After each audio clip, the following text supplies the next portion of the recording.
indeed transgressed the command of the Lord and your words, because I feared the people and listened to their voice. There are a lot of people that will perish because they listen to the voice of reason and rationalization. As you can see Saul here, rather than fall down to ask and confess his sin and ask for God to show him mercy,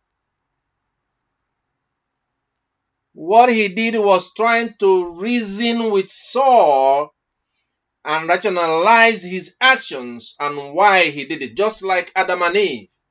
And that's why he met the same fate as Adam and Eve, because God is fair and just.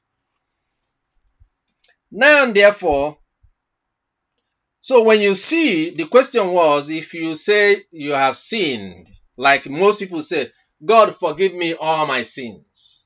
God forgive me my sins. He says, then Saul said to Samuel, I have sinned. I have indeed transgressed the command of the Lord and your words because I fear the people. These are just excuses he's making, rather than just own up to what he had done. Even if all the people are the ones that were asking him to do so, he is the one that God gave the command on what to do. He's the commander of the Israeli armies and went to war and then did all that stuff. But instead of destroying them, he let them be. And of course, they're still suffering that today, because that is why you see all the conflict going on in the east.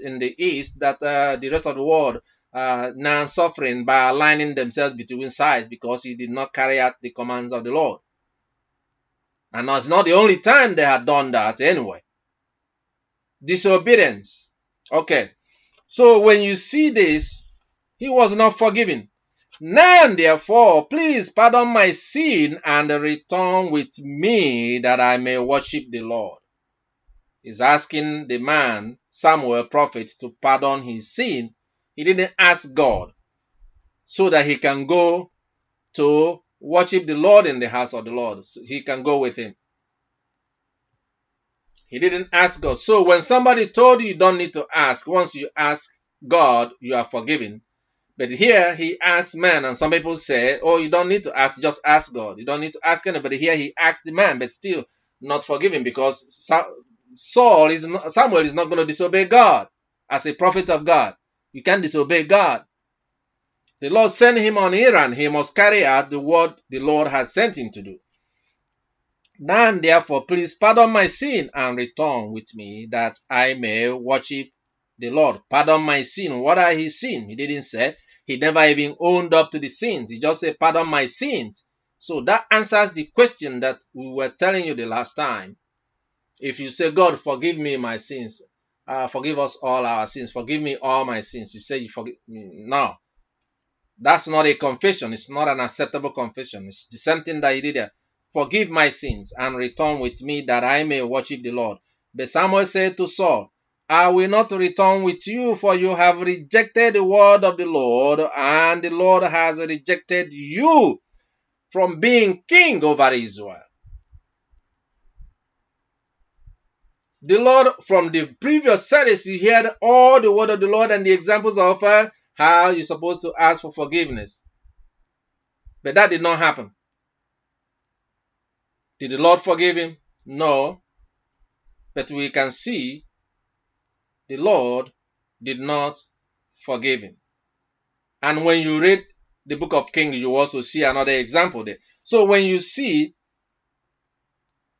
for Samuel said to him, the Lord has turned. Now, what did he do? As Samuel turned to go, Saul tried to seize the edge of his robe and it tore. He's trying to beg him. Trying to lead Saul to sin, to force Saul into disobeying God. So you see, people will always want to lead you to sin, and they want to force you or use any way to manipulate you, to try to confuse you.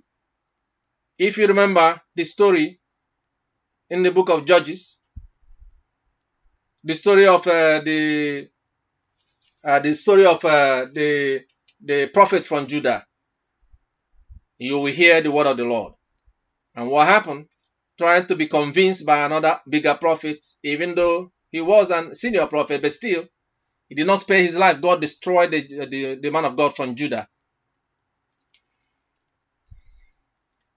Samuel said to him, the Lord has torn the kingdom of Israel. It's not only that God removed you as the king, but the Lord have torn the Israel from his hand. And is giving it to the enemy. So by touching the prophet, what did you see that happened? The Lord now put a curse upon Israel and turned to Israel to be at war for people, another nation to seize Israel. Also, the glory of Israel will not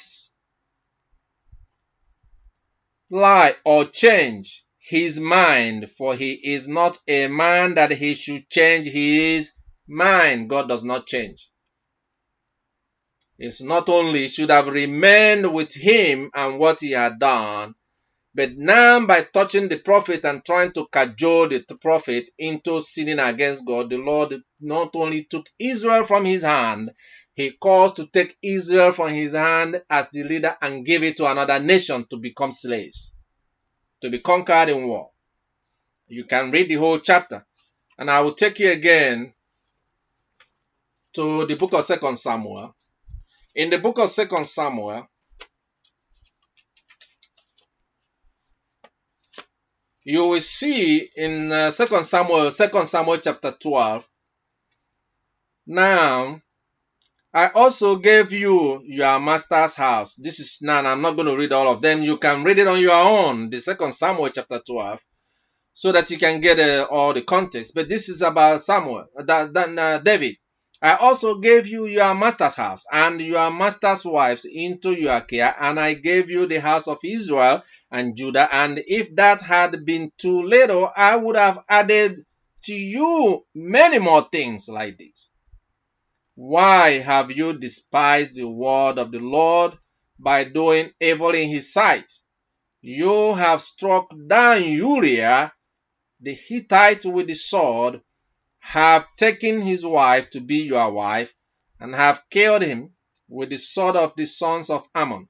Now therefore the sword shall never depart from your house, because